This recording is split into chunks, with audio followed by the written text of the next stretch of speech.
সামনে তো কি শেখা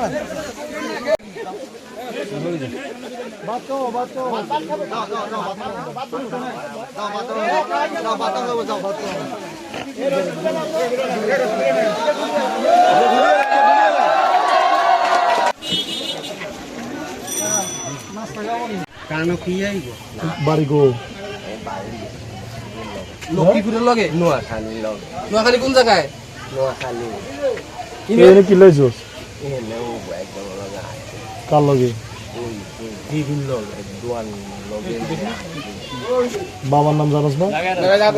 কোন এলাকায় বাড়ি? কোন এলাকায় বাড়ি? হ্যাঁ শুধু নাম বলতে পারে আর কিছু বলতে না।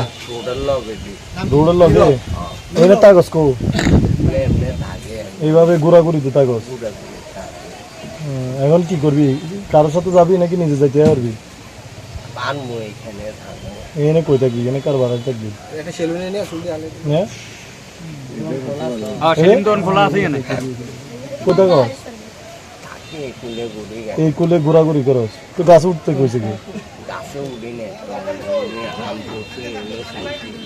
আম খাইতে উঠতে গেছিস কি? রয়ে গেছিস কিলো উপরে রয়ে গেছিস কিলো? কালকে কি খেয়েছিস না? ট্যাবলেট খেয়েছিস কোনো? অন্য কিছু খেয়েছিস? কোনো উপরে উঠে বয়ে গেছিস কিলো? আর আইসিস দেখোস না? ঘুম আসিনি? হ্যাঁ আচ্ছা এখন যাবি কো?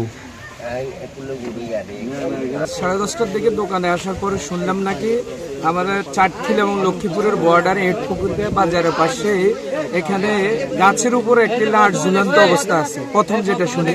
তার পরবর্তীতে এলাকার মানুষ রাস্তা দিয়ে আসার সময় যেভাবে দেখতেছি জনস্রোত, এত পরিমাণ জনস্রোত, মনে হয় যে হাজার হাজার জনগণ এখানে কিছুক্ষণ আগ পর্যন্ত একাত্তর ছিল, এখনো আসতেছে।